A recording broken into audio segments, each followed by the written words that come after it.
in the slot right now. He orbit routes to the left, and they fake the pass to Jones. Swing it over the middle. Musgrave, 10, the end zone. Touchdown! And a dagger.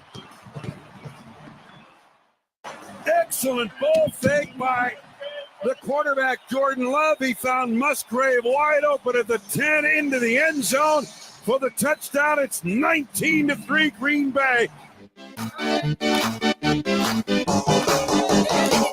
A play so beautifully designed, it was able to even get a seasoned NFL play-by-play man to stop for a moment and say, wait, what's going on here?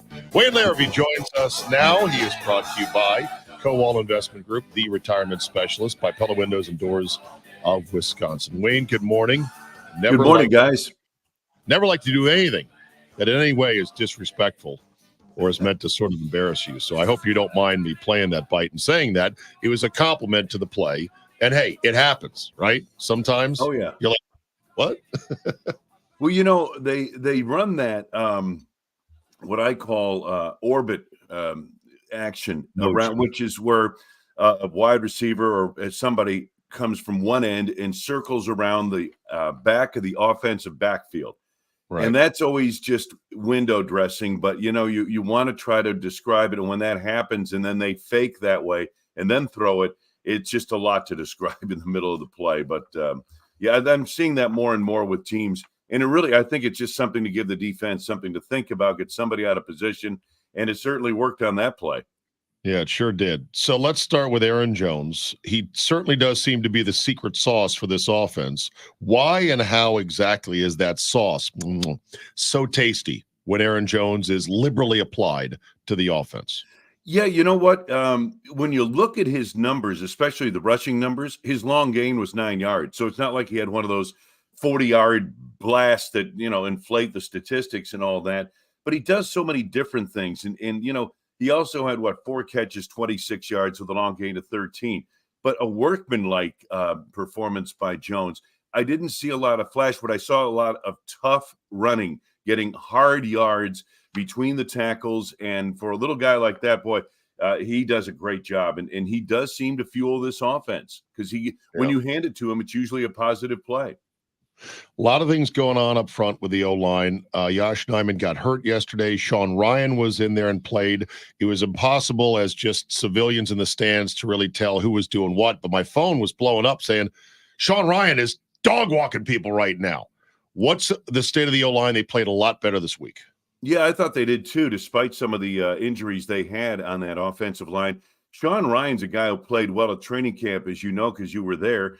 And you know, he hasn't really sniffed much of a role during the regular season. And some of us wonder, well, you know, they've got their guards pretty well set. But he went in, I thought he played real well. And, you know, he's a guy who's not only big, but he's very athletic. And that was good to see him get in there and you know, give that line a little bit of a lift when he needed to. Wayne, talk about the play of Kartin Valentine. Obviously gets thrown in there after the Rasul Douglas trade. And expectations, you next man up, go in and play. Talk about how he performed. Well, I thought he was really good. I thought he was aggressive. He was the Kartin Valentine we saw in training camp and in the preseason games. And I think part of the reason, Butchie, was because, you know, somebody must have told him that, okay, you know, you've got these assignments, you got this to do, just go and play and cut it loose. And that's what it looked like to me. Just, you know, you see something, go get it, you know, that kind of thing. Now, I'm not saying he came out off the page. He didn't do what they had designed. I think he did all of that, but I think, you know, he played with more of an ease. Whereas before, when I've seen him, especially in the Denver game, you know, he was looking at too many different things rather than just focusing and playing to his instincts. You know, we've talked a lot about Kartin Valentine, but Jordan Love, the way he performed, 6 of 8 on throws, 10+ yards down the field. It was a concern. It was one of those things that you needed to see improvement. Talk about how that played out through the game. Obviously missed the one to Watson deep, but other than that, was fantastic. Yeah, I thought he was really good. 20 of 26, you know, 228, a touchdown, no interceptions. His passer rating 115.5. I believe that's the highest it's been since week 2. You know what? The thing about Jordan, guys, and I know the numbers in recent weeks haven't quite reflected this, but he's been coming along. His efficiency, his completion percentage over the last couple of weeks has been up. And now we saw, a completion percentage in this particular game that is more reflective of the West Coast offense. I thought he was really good, really solid, but I didn't think he was horrible against Minnesota. I don't think he got much help against Minnesota. I think yesterday he got help, and you saw some receivers, not just Watson on the big leaping grab for 30-some yards, but I thought his receivers came back to the ball, were aggressive, and if the ball was in the air, they claimed it as if it were theirs, and we haven't seen that most of this season. So I thought yesterday, step in the right direction, and Love's numbers are more reflective, in my opinion, of the way the receiving corps played. Why does it seem at times like he babies his longer throws? He's got the arm strength to lead guys and to really hit him in stride, but then there seems to be more jump balls than I'd like to see, and I know it's not arm strength.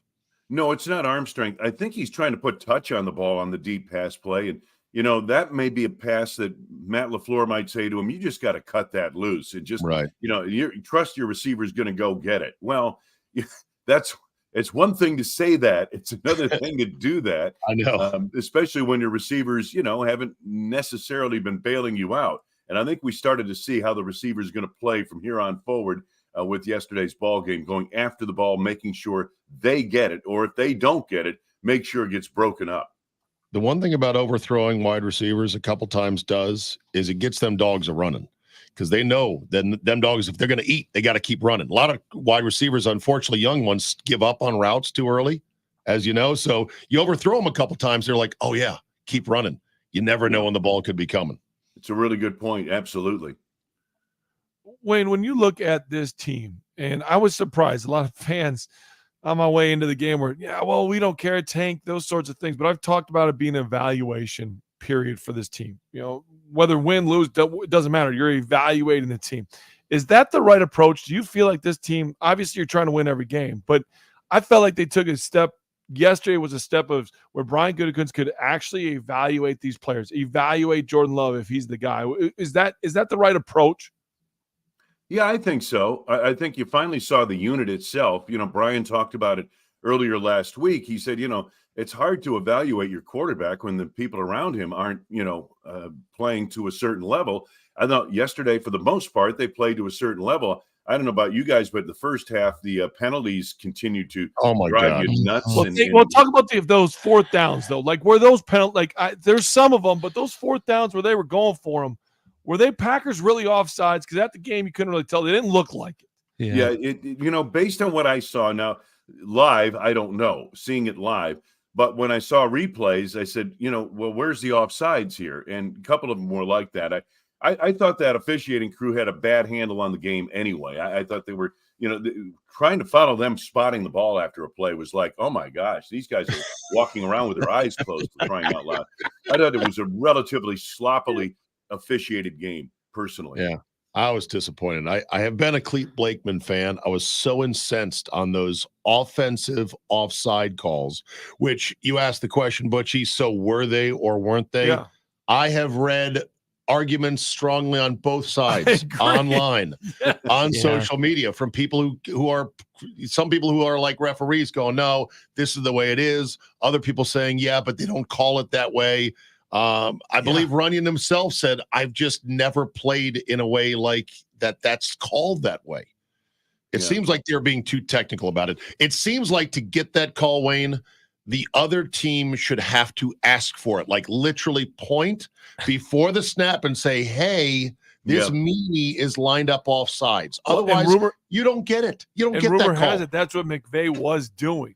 I saw that a couple of times put out there that McVay was right on the side, judge yelling, hey, they're offside. So that sounds very McVayian for does. Sure. So. You're not Shanahan enough, but getting there, Wayne, right? Getting towards Shanahan dislike with McVay. All right, so Pittsburgh real quick on the way out the door. Pittsburgh Steelers are -3. They are not good metric-wise. They don't put up good numbers offensively, defensively, but they know how to win games somehow, which is a really good thing to do. It's the first trip back to Pittsburgh for the Packers since, do you remember?